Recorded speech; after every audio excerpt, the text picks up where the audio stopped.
Okay, so a couple things you're gonna need when you're dealing with the LT1's AC compressor. You're going to need a snap ring puller. All right. You're gonna need this tool set here that you can probably get from your local auto parts store. And this one is the one that you use to put the outer clutch back on. All right, now I've already taken this off. Unfortunately, didn't have my camera going at the time. I forgot I was going to do this. Now, this basically goes like this when it's inside the compressor. Okay, and this snap ring goes here, and then this goes inside. So basically, this goes inside here. Over the bearing. All right, what typically does go bad is either going to be this. You see how this sort of bends a little bit, it flexes. That can go bad at these rivets, and when those rivets go bad, then this thing can make a noise. All right, it's obviously not this clean. I cleaned it up a little bit. Some people will probably say not to, but I did. I don't give a fuck. Now, on this hub, there's a bearing. Okay, this bearing will also squeal like a little pig. When this bearing is inside there, they put these stubs that they just nail, that they strike and create these little stubs here. You have to use like a Dremel. If you can see there, I just Dremeled them out to get this bearing out. All right, this bearing you can sometimes find at the local auto parts store. The exact part number is 6559. If you can see it there, it's 6559469. Okay, this thing will not focus sometimes. 6559469. It's by NSK. It's GM. The GM also carries it at the store at their parts department. That's 6559469 by NSK, and this is from Santec. This is its replacement from Santec, and its number is 813-1110. All right, 813-1110 from Santec. Now, being that you Dremeled out these stub areas to get the old one out, what are you going to do to, put it back in? Or you could just use some Loctite. All right, just some old Loctite I got lying around. Hope it's still good. And you just put a little Loctite there, and then you drive it back in. So anyway, first thing you do when you put this on, when you're trying to separate, this is basically how it looks when it's inside the compressor. And you've got this tool, which comes with this kit if you rent it out from your auto parts store.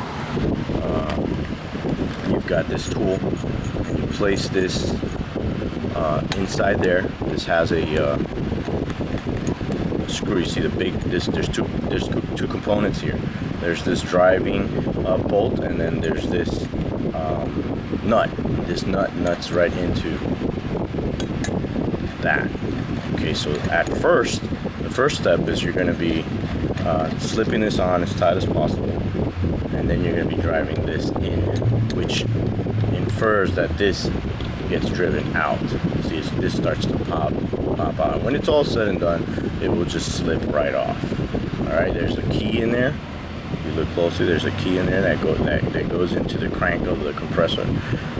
This is basically, behind this is the electrical stator that energizes and pushes this outward, and then couples it to drive the actual crank inside the compressor.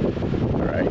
So then once you've done that, now you've got this piece out, and then you'll be left with this still on the compressor, right? When this is still on the compressor, you will have the bearing in there, obviously, all right? And you'll also have over the bearing this snap ring. So to get this whole piece out, you need to snap ring this out. You'll apply your snap ring puller. This is not actually the one I used. This is a better one than the one I used. This is the one I ended up using. So there's different ones that you can choose. And then this comes out. Okay, use that, slip it out. This is kind of a bitch, unless you have a better one. And you see this one's kind of wobbly on mine, so it sucks. But you could get a better one. All right, so once you take this out, this will slide off. You might have to wobble it out, or I wouldn't recommend banging on it, but from behind, stick your fingers in it, or if you have to use some type of puller, 3-jaw or 2-jaw puller, it usually slides right off if everything is kosher. So basically, that's it. Once you've got this piece out, right? Obviously, this will still be pressed in there. This is kind of a bitch to get out. All right, folks. So don't imagine that this is a walk in the park. I'll show you what I did to get it out. All right. And just as an FYI, remember this is the one that drives it out. That drives out that one there, which is the first piece you take off when it's all still on and then this is the one that drives it back in. You see, there's an actual inside the compressor's crank. There, it has a screw type thread that you thread this onto, and then you put this in the opposite, I imagine, here on this side, and then you just throw that and press that back on. That presses that back on. That piece, the clutch. That's the clutch. Okay, so now going back to what we were talking about a little bit ago is how do we take this off? All right, what you do to take this out of here is you're going to want to. Now remember, you can't take it out through the other side because there's a step there. There's a step involved. If you look closely, see there? That's a step. You will not get past this out, and you will not get this out the other way on this G and compressor hub, or whatever you want to call it, pulley. All right, so you've got this in there. This is inside there. So what's of absolute importance is to hold plenty of support here for the pulley. So what I did is I laid out 2 pieces of wood flat, and I gave it 110% support. Now obviously this was pressed inside from that side, so from the inside here I stuck a huge socket in there, okay, just like so, and then I banged at the top of that socket until I drove it out. Alright, lots of different ways you can do it if you don't have a press. If you have a press, then hey, lucky you. You can press it right out. So this socket goes right in there, presses it out. It won't go all the way out at this point. At this point it'll be flush here with this face. Then you can turn around and open up your 2 little pieces of wood and bang away till it really just flies all the way out, and it's flush and it's out. It'll drop right out. This will be out here. Follow? That's the old one, by the way.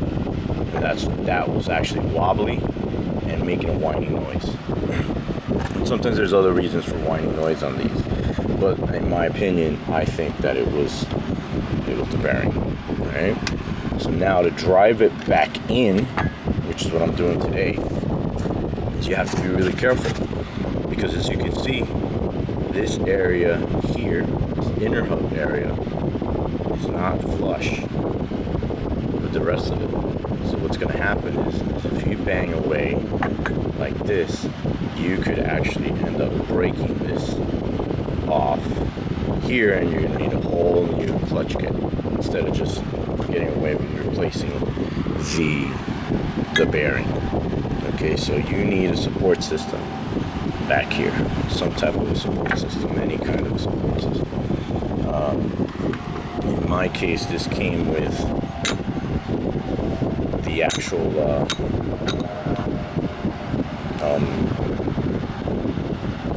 actual kit that I borrowed from the store. So I will likely either use this, or if this actually is the way to drive it in, which I'm looking at right now, may very well be. That's what I'll end up doing.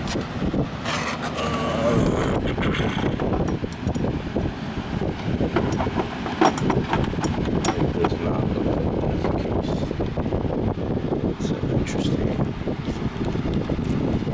I think that that's the case. So, let me take another look. See how this would do that. I do not think. Maybe some parts missing here. I don't know. I'm gonna do it the other way. This would go here. That's what they're looking for me to do here.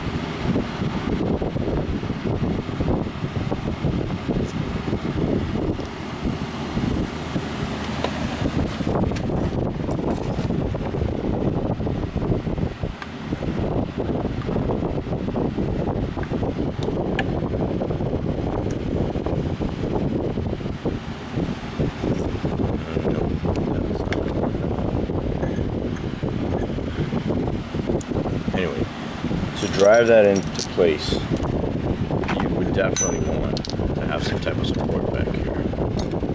Okay, accessory is not great because it's just about flush with it, so that would mean I'd have to keep it straight when I bang away, which can be done, but you might want to find something else that actually cups in there instead. Looking at this kit, let's see if there's something else that would help with getting this done. This is not going to do it either. Interesting that seems to want to do something, but I'm not going to risk ruining the bearing to try that. I don't think it's worth it.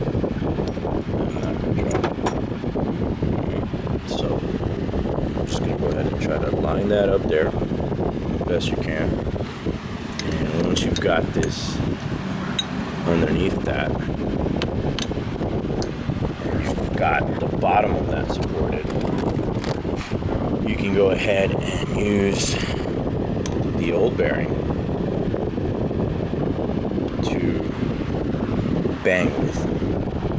Again, that same old piece, or a slightly bigger socket even, because a bigger socket would actually fit in there better than the one that fit through behind. See that? That's actually perfect. Right. Just bang away at the top of it as best you can. If you have a press, it's really ultimately the way to go, or a friend or a shop, it's ultimately the best way to go. I'm not going to do that right now. I'm actually going to just go ahead and do it this way.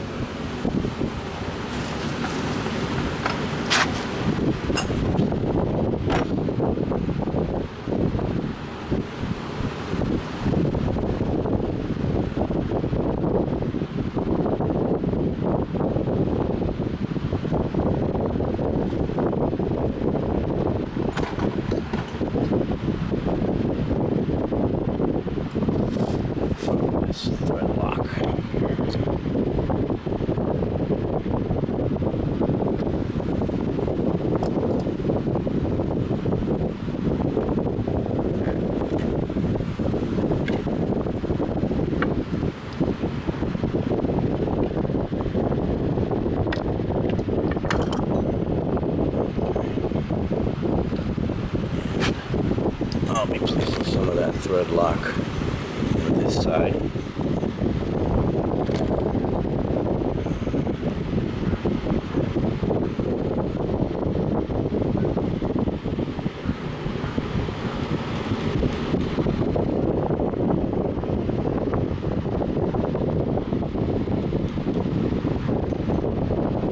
Kind of also using this as a way to create some kind of lubricant to try to ease it in.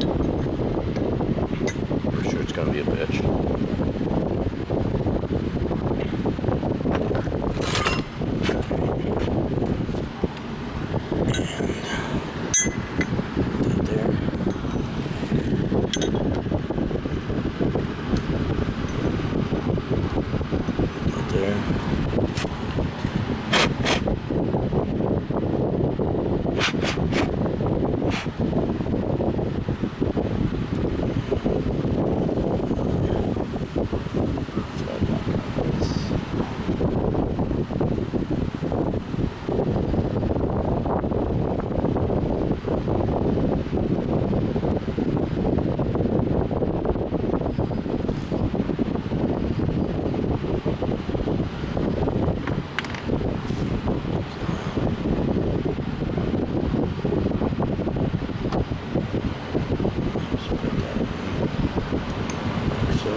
As you can see, some of the Loctite back there is about to get flush with the seam, so I'm cleaning that out because I don't want it to go. I don't want that gunk to get inside the bearings housing. All right, there's plenty of Loctite along its side, so you don't need that excess buildup to go in there.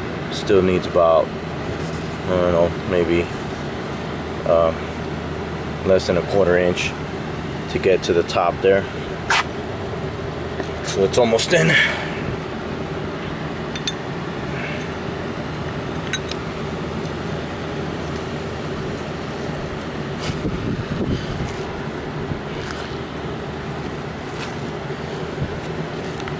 And at this point, I'll probably just go ahead with the whole socket in there because I don't want to I want to end up getting the old one stuck in there and then having more of a bitch time to get that out.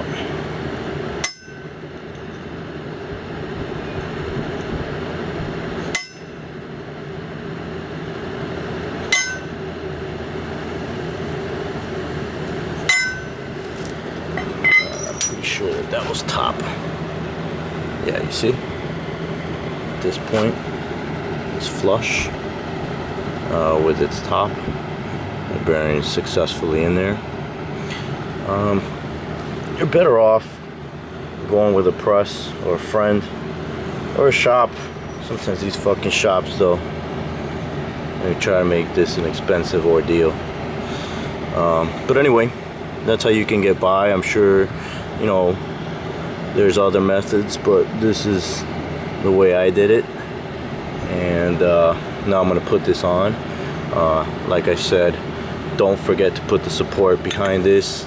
This area here is not flush with the rest of it, so you'll have this not supported if you just put this flat